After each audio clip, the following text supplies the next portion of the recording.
Good morning students, मैं Mukesh Saini, PGT mathematics, government senior secondary school Khori, district Rewari, आपका इस प्रसारण में स्वागत करता हूं।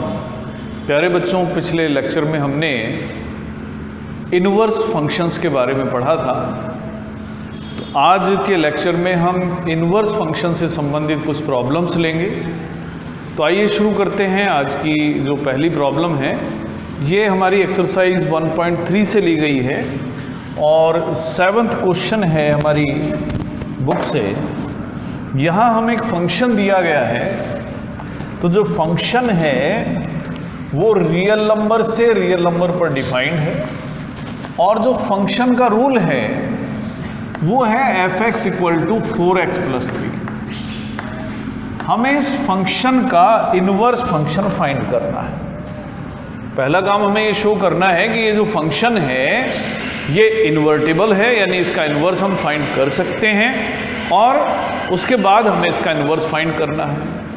तो जैसा कि हमने कल पढ़ा था कि जब भी कोई फंक्शन 1, 1 और ऑन 2 होता है तो ऐसी स्थिति में उसका इन्वर्स एग्जिस्ट करता है। तो यानी हमें इस फंक्शन को 1, 1 और ऑन 2 प्रूव करना होगा और उसके बाद ही हम इसका इन्वर्स फाइंड कर पाएंगे। तो शुरू करते हैं। पहले हम देखते हैं कि क्या ये फंक्शन 1, 1 है। 1, 1 प्रूव करने के लिए मैं दो एलिमेंट लेता हूं उसके डोमेन में से, और ये दो एलिमेंट हम इस तरीके से लेते हैं कि दोनों एलिमेंट्स की जो इमेज है वो सेम है। fx1 की वैल्यू fx2 के बराबर है, यानी हम कह सकते हैं कि 4x1 + 3 की वैल्यू 4x2 + 3 के बराबर है। जब हम इसे सिंप्लीफाई करेंगे तो हमें मिलेगा 4x1 = 4x2, यानी x1 = x2। तो दो एलिमेंट अगर सेम ऐसे लिए जाते हैं जिनकी इमेज सेम है तो वो एलिमेंट भी सेम है, इसलिए ये फंक्शन 1, 1 है। तो फंक्शन 1, 1 तो हो गया। अब देखते हैं कि क्या ये फंक्शन ऑन 2 है। ऑन 2 चेक करने के लिए मैं एक एलिमेंट लेता हूं y, जो कोडोमेन में से लिया जाता है। Let y belongs to codomain. y हमने कोई कोडोमेन में से एलिमेंट लिया है और इस प्रकार से लिया है सच दैट कि y fx के बराबर है, यानी कि y 4x + 3 के बराबर है। ये रिलेशन y को x से कनेक्ट करता है। अब हर y जो कोडोमेन में है उसके कॉरस्पॉन्डेंस में एक एलिमेंट हम ढूंढेंगे इन टर्म ऑफ y। तो यानी मैं इसको लिख सकता हूं y - 3 = 4x, या x = y - 3/4। हमें ये चेक करना है कि अगर y एक रियल नंबर है जो कि कोडोमेन में है तो उसके कॉरस्पॉन्डेंस में क्या y - 3/4 नाम का एलिमेंट भी डोमेन में होगा। अब डोमेन हम देख सकते हैं, डोमेन है रियल नंबर का सेट। y एक रियल नंबर है, रियल नंबर में से आप 3 माइनस करेंगे, रियल नंबर आएगा, और 4 से जब किसी भी रियल नंबर को डिवाइड करेंगे तो ये भी रियल नंबर आएगा। यानी ये जो एलिमेंट आया y - 3/4, it belongs to R, that is domain. यानी कि जो भी एलिमेंट हम कोडोमेन में लेंगे उसके कॉरस्पॉन्डेंस में एक एलिमेंट हमें मिलेगा जो होगा y - 3/4, जो डोमेन में होगा। तो यानी it implies that for every y in codomain there exists y - 3/4 in domain। यानी हर एलिमेंट की अपनी प्री इमेज है। It implies that f is on 2। तो यानी फंक्शन ऑन 2 है, और जब फंक्शन 1, 1 भी है, ऑन 2 भी है, इसका मतलब f इज ए बाइजेक्शन, और f अगर बाइजेक्शन है तो f इन्वर्टेबल भी है। f का इन्वर्स भी हम फाइंड कर सकते हैं। अब f इन्वर्स का फॉर्मूला क्या होगा? तो ये जो y equal to F X का रिलेशन है, y जिसे हम लिखते हैं fx के बराबर है, तो x का रिलेशन y से होगा x equal to F inverse y, यानी जो x है वो एफ इनवर्स y की वैल्यू ही देता है। एंड एफ इनवर्स की अगर मैं बात करता हूं तो एफ इनवर्स आएगा y माइनस 3/4 या एफ इनवर्स की y पर वैल्यू। तो जब एफ इनवर्स y इतना है तो एफ इनवर्स x को भी हम लिख सकते हैं और ये होगा x माइनस 3/4। तो यही है एफ इनवर्स x। तो ये फंक्शन इन्वर्टिबल भी है और इन्वर्स फंक्शन का रूल है x माइनस 3/4। आप इस फंक्शन को आप जनरलाइज वे में पढ़ने की कोशिश करें। अगर कोई भी लीनियर फंक्शन हमें दिया जाता है और वो डिफाइन किया जाता है रियल नंबर से रियल नंबर पर, तो वो फंक्शन हमेशा इन्वर्टिबल होगा। अब आप इसको देखें, आप जैसे 4x + 3 एक क्वेश्चन है, 5x + 7 अगर रियल नंबर से रियल नंबर में डिफाइन है, ये भी इन्वर्टिबल होगा। 3x - 5 की बात करें, ये भी इन्वर्टिबल होगा। आप ax + b की बात कर लें, अगर रियल नंबर से रियल नंबर है तो ये भी इन्वर्टिबल होगा। तो आप a और b की डिफरेंट वैल्यूज़ लेकर बहुत सारे क्वेश्चंस बना सकते हैं। आइए अगला क्वेश्चन लेते हैं। ये क्वेश्चन नंबर अब 8 है। यहाँ पर एक फंक्शन डिफाइन किया गया है।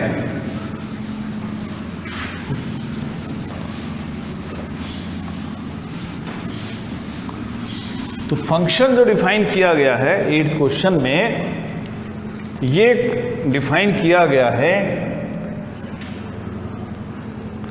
r+ से 4 से इन्फिनिटी का एक इंटरवल है। रूल है f(x) इक्वल टू x² + 4। हमें शो करना है कि f इन्वर्टिबल है और फिर हमें f इन्वर्स भी फाइंड करना है। ये जो r+ है ये नॉन नेगेटिव रियल नंबर्स का सेट है। पहले हम इसको 1 1 प्रूव करेंगे। 1 1 प्रूव करने के लिए हमेशा की तरह मैं 2 एलिमेंट्स लेता हूँ, x1 x2, और ये r+ से लेंगे। और ये दोनों एलिमेंट इस तरह से लिए जाते हैं कि fx1 और fx2 दोनों बराबर। fx1 का मतलब होगा x1² + 4, fx2 का मतलब होगा x2² + 4। अगर आप इसको सॉल्व करेंगे तो x1² = x2² मिलता है। लेकिन x1² = x2² यूनिकली ये डिफाइन नहीं करता कि x1 और x2 बराबर होंगे। दरअसल x1² = x2² ये शो करता है कि x1 की वैल्यू ± x2 दोनों होनी चाहिए। लेकिन यहाँ जो x1 और x2 हैं वो पॉजिटिव नंबर्स हैं। अब यहाँ पर नेगेटिव नंबर हो नहीं सकते, इसलिए मैं कहूँगा कि x1 की वैल्यू x2 के बराबर है। अगर x1² = x2² है, लेकिन वो सिर्फ इस डोमेन की वजह से। तो fx1 = fx2 इम्प्लाइज करता है कि x1 = x2 है। तो हम ये कह सकते हैं कि फिलहाल ये फंक्शन 1 1 है। अब ऑन2 की बारी। ऑन2 फंक्शन है या नहीं है, इसके लिए मैं एक एलिमेंट लेता हूँ y लेता हूँ कोई भी एलिमेंट 4 या उससे बड़ा रियल नंबर, और ये y इस तरह का है कि y = fx, यानी y = x² + 4। आप ये भी कह सकते हैं कि x² की वैल्यू y - 4। तो x क्या हो? तो x की वैल्यू √y - 4। यहाँ पर भी वही तर्क है, क्योंकि वैसे हमारे पास plus minus root Y minus 4 होता, लेकिन हमारे पास केवल positive non negative real numbers का ही सेट है। अब आप ये देखें कि क्या इस सेट से जितने एलिमेंट लिए जाएंगे y के रूप में, वो सभी y माइनस 4 के स्क्वायर रूट के रूप में हमें डोमेन में मिल जाएंगे। यहाँ सबसे छोटी वैल्यू 4 है, तो y माइनस 4 में जब आप 4 यूज़ करेंगे तो आपको मिलेगा 0, और ये 0 हमारे पास मौजूद है क्योंकि ये नॉन नेगेटिव रियल नंबर्स का सेट है। उसके बाद तो आप जो भी वैल्यू रखेंगे इससे बड़ी, उन सभी वैल्यूज़ का स्क्वायर रूट हमें इस सेट में मिल जाएगा, यानी कि it belongs to R plus. It implies that for every y in codomain there exists root y minus 4 in domain। यानी हर एलिमेंट जो कोडोमेन में एग्जिस्ट करता है उसकी प्रीइमेज मौजूद है, और इस कारण से फंक्शन ऑन टू है। फंक्शन 1 1 भी है, ऑन टू भी है, इसलिए हम कह सकते हैं कि फंक्शन का जो इन्वर्स है वो एग्जिस्ट करेगा। और एफ इन्वर्स एग्जिस्ट करेगा तो आप सिर्फ बता सकते हैं एफ इन्वर्स वाई की वैल्यू, तो एफ इन्वर्स वाई होगा रूट ऑफ वाई माइनस 4। अगर आप इसको इन टर्म्स ऑफ एक्स लिखें तो एफ इन्वर्स एक्स होगा रूट ऑफ एक्स माइनस 4।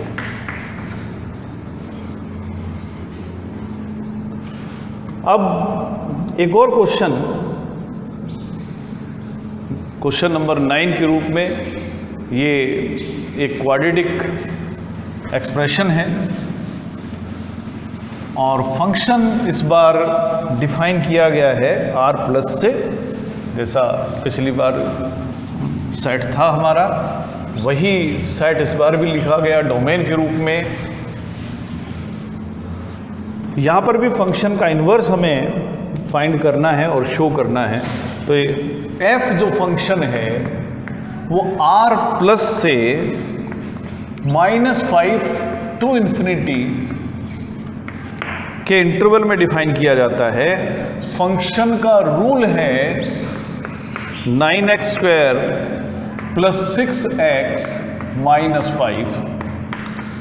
तो इसमें भी यही हमें शो करना है कि फंक्शन इन्वर्टिबल है और फंक्शन का जो इन्वर्स है उसका रूल भी हमें फाइंड करना है।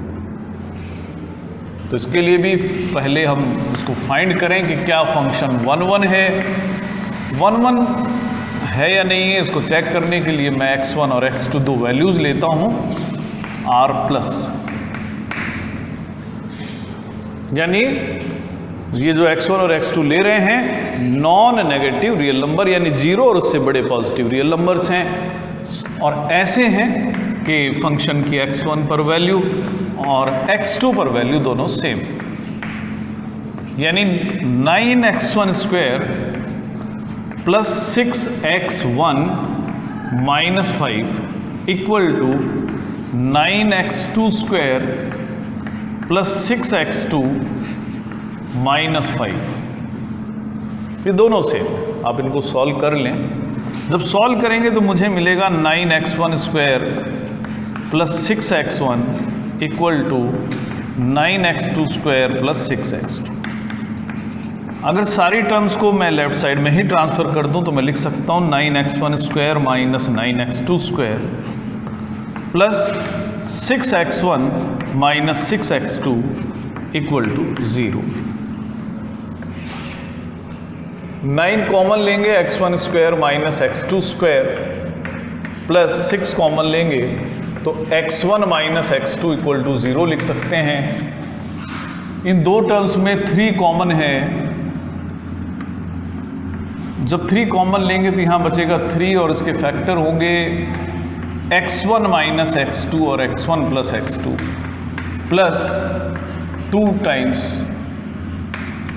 Of x1 minus x2 equal to 0। आप x1 माइनस x2 कॉमन ले सकते हैं, अंदर बचेगा 3 times of x1 plus x2 plus 2। Equal to 0।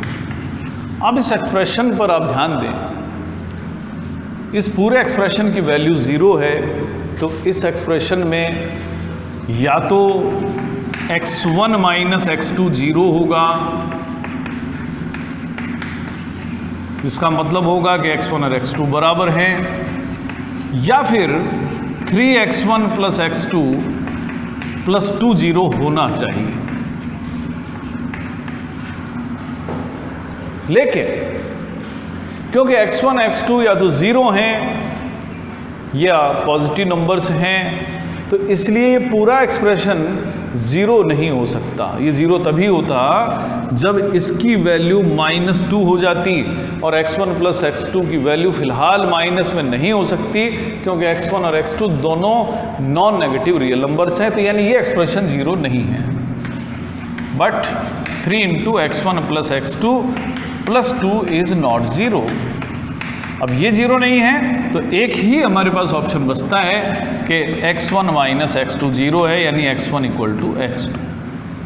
तो ये फंक्शन हमने लिया था ऐसा, जहां फंक्शन के x1 पर वैल्यू और फंक्शन के x2 पर वैल्यू दोनों सेम थी। हमने प्रूव करा कि x1 भी x2 के बराबर है, तो f है 1 1। f 1 1 है। अब ऑन टू है या नहीं है, इसके लिए हम चेक करते हैं।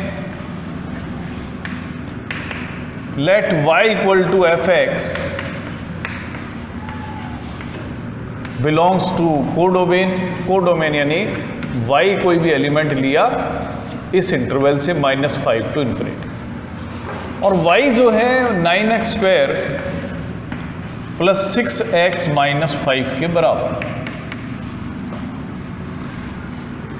इसको अब हम ऐसे लिख सकते हैं कि 9x square plus 6x minus 5 plus y equal to 0। यहां पर y की value in terms of x लिखी हुई है, और हम चाहते हैं x की वैल्यू को in terms of y express कर लें। ये होगा इस इक्वेशन की हेल्प से। ये क्वाड्रेटिक इक्वेशन है, और क्वाड्रेटिक इक्वेशन के हम रूट्स फाइंड कर सकते हैं। तो x की जो वैल्यू हम फाइंड करते हैं वो याद करें हम, अगर ax square plus bx plus c equal to 0 की फॉर्म में कोई भी इक्वेशन हमें दी जाती है जो क्वाड्रेटिक होती है, तो उसके जो रूट्स होते हैं x equal to minus b plus minus root b square minus 4ac upon 2a होते हैं। तो यहां पर क्योंकि इक्वेशन x में लिखी गई है, a का मतलब 9 है, b का मतलब 6 है, और c का मतलब -5 प्लस y, तो यानी x की वैल्यू होगी -6 प्लस -6 ये b स्क्वायर करेंगे तो 36 -4, a का मतलब 9 और c का मतलब 5 प्लस y विद माइनस, और नीचे लिखा जाएगा 2a यानी 2 इंटू 9। तो x हमने फाइंड करा है -b plus minus root b square -4 into 9 into -5 plus y। इसको हम करते हैं सॉल्व, तो हमें मिलेगा x equal to -6 plus minus 36 plus 36, तो दोनों टर्म्स में से 36 हम लें कॉमन, तो 1 यहाँ बचेगा plus 5 plus y upon 2 into 9 यानी 18। इसको हम आगे सॉल्व कर लेते हैं।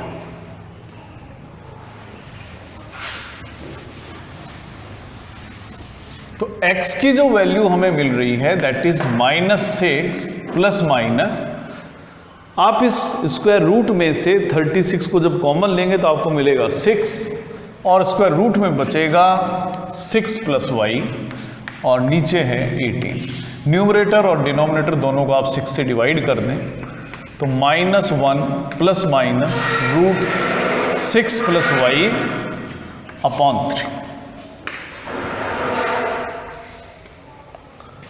यहां पर x की दो वैल्यूज, x की वैल्यू या तो -1 -√6 + y अपॉन 3 है, या x की वैल्यू -1 + √6 + y अपॉन 3। लेकिन आप ध्यान दें, जो ये फंक्शन था वो डिफाइन किया गया था नॉन नेगेटिव रियल नंबर्स के सेट पर, यानी इस फंक्शन के डोमेन में नेगेटिव नंबर तो थे ही नहीं, और ये जो x है ये केवल नेगेटिव नंबर्स को ही रिप्रेजेंट करता है। तो इसका मतलब ये वैल्यू पॉसिबल x के लिए नहीं है, तो x की केवल एक ही वैल्यू पॉसिबल होगी, और ये होगी -1 + √6 + y अपॉन 3। अब हमें ये भी देखना है कि क्या ये एक्सप्रेशन भी डोमेन में लाई करेगा या नहीं करेगा, क्योंकि जो y हमने लिया है वो कोडोमेन में से लिया है। कोडोमेन है हमारा -5 से इन्फिनिटी तक का इंटरवल सेमी क्लोज्ड। अगर आप -5 भी यहाँ रखते हैं, 6 - 5 1, उसका √1 होगा, और x की वैल्यू यहाँ 0 हो जाएगी, तो वो हमारे पास है। और उसके बाद जितनी भी वैल्यूज होंगी सब बड़ी होंगी, वो सब पॉजिटिव होंगी। तो इसका मतलब हर वैल्यू जो कोडोमेन में है उसकी प्री इमेज हमें डोमेन में मिल रही है। तो ये जो एक्सप्रेशन है it belongs to R+। It implies that every y in codomain has its pre image. सभी की प्री इमेज मौजूद है, कहां पर है? डोमेन में है, और इस कारण से फंक्शन ऑन टू है। और फंक्शन पहले ही हम प्रूव कर चुके थे कि 1 1 भी है, और इसी कारण से ये फंक्शन एक बाइजेक्शन भी है, और f बाइजेक्शन है, इसका मतलब f इनवर्स एग्जिस्ट करता है। अब f इनवर्स एग्जिस्ट किया जाता है, f इनवर्स y की वैल्यू हम x की फॉर्म से फाइंड कर सकते हैं, यही f इनवर्स y है। तो f इनवर्स y की वैल्यू है -1 + √6 + y अपॉन 3। तो इस तरीके से हम f इनवर्स y फाइंड कर लेते हैं। तो आइए अब हम अगला प्रॉब्लम लें। आप इतने नोट करें, ये जो क्वेश्चन हम ले रहे हैं ये 11th क्वेश्चन अब हम ले रहे हैं। तो 11th क्वेश्चन को आप नोट करें। यहां पर एक फंक्शन 1 2 3 से ABC के बीच में डिफाइन किया गया है।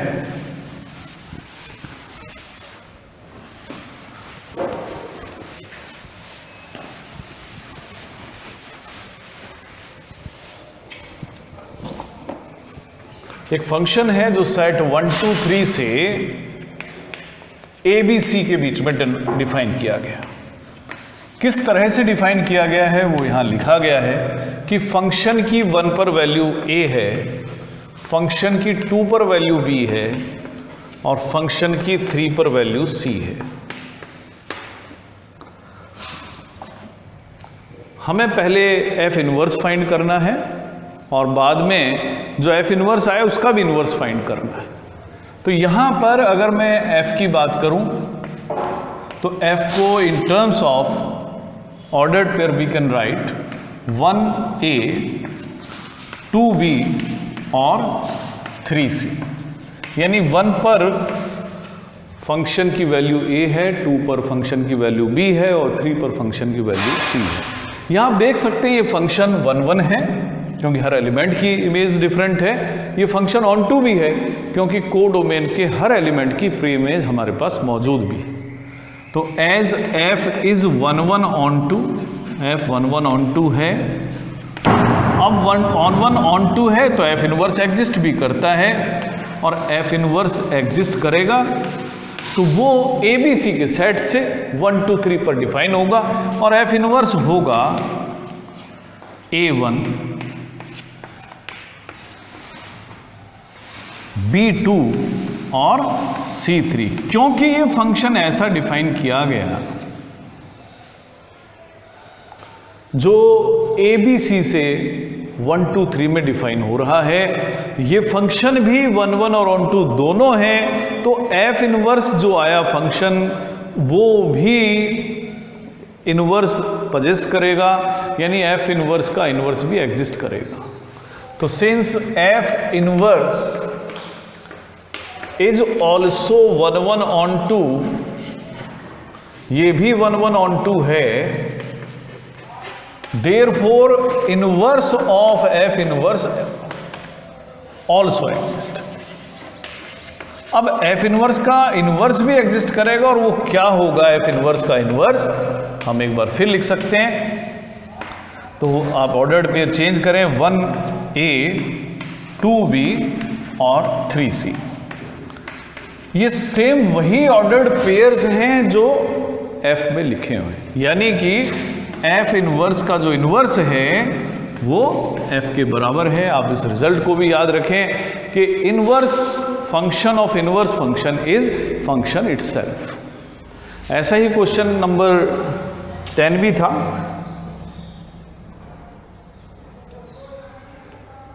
अब हम लेते हैं क्वेश्चन नंबर 12, ये क्वेश्चन नंबर 13 अब हम ले रहे हैं, जहां पर हमें एक फंक्शन डिफाइन करके दिया गया है।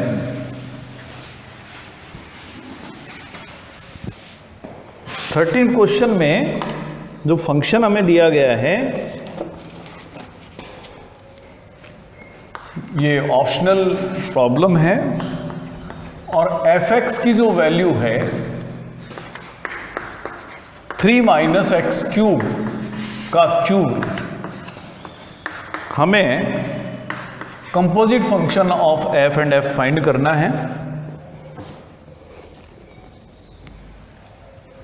f(x) का आप मीनिंग समझें, जो भी नंबर दिया जाए 3 में से उसके क्यूब को माइनस कर लें, और जो रिजल्ट आए उसका क्यूब रूट फाइंड कर लें। ये f(x) को फाइंड करने का तरीका।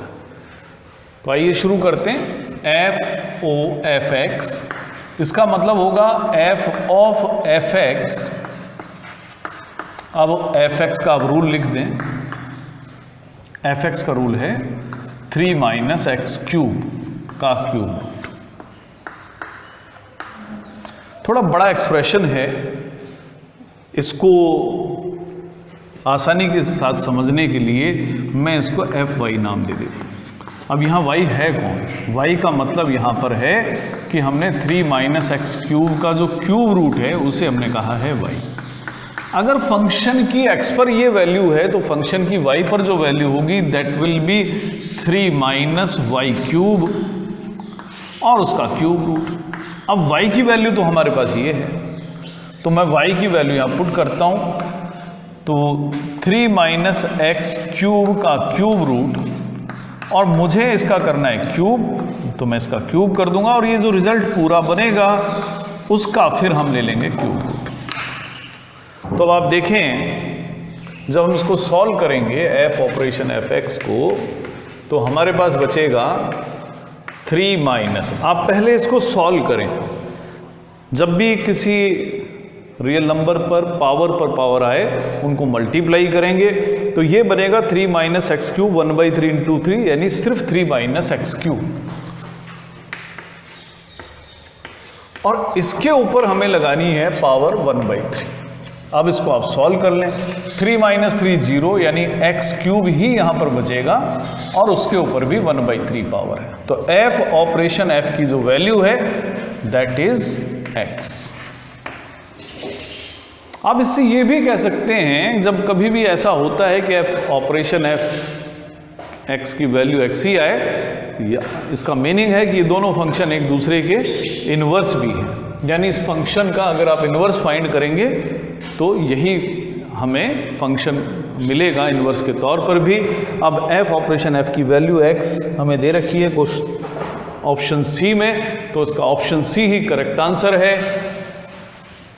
अब इस एक्सरसाइज का लास्ट क्वेश्चन है क्वेश्चन नंबर 14, और 14th क्वेश्चन में एक फंक्शन डिफाइन किया जाता है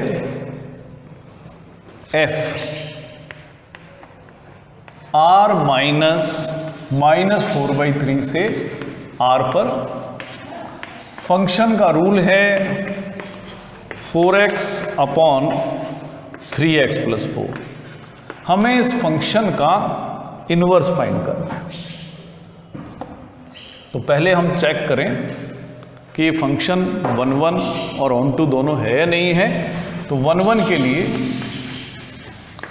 मान लेता हूं x1 और x2 दो एलिमेंट हमने लिए हैं r -4/3, यानी आप कोई भी नंबर ले सकते हैं रियल नंबर्स एक्सेप्ट -4/3।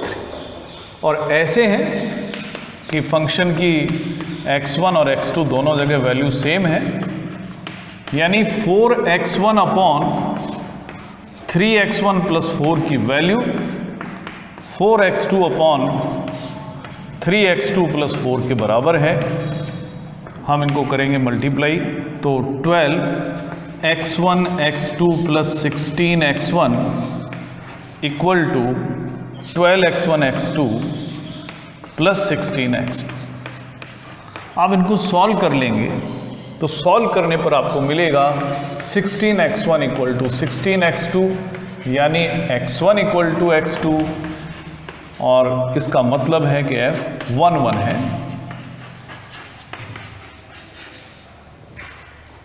अब बारी आती है ऑन टू की। ऑन टू है या नहीं, इसके लिए मैं एक एलिमेंट y लेता हूं r से। ये y इस प्रकार का है कि fx के बराबर है, यानी y की वैल्यू 4x अपॉन 3x + 4 के बराबर। आप इस इक्वेशन को सॉल्व करके x की वैल्यू y की फॉर्म में निकालेंगे तो हमें मिलेगा 3xy + 4y equal to 4x, यानी 3xy माइनस या 4x - 3xy लिख लें, इसकी वैल्यू होगी 4y। आप लेफ्ट साइड में x कॉमन ले लेंगे तो 4 - 3y इक्वल टू 4y। तो x होगा 4y अपॉन 4 - 3y।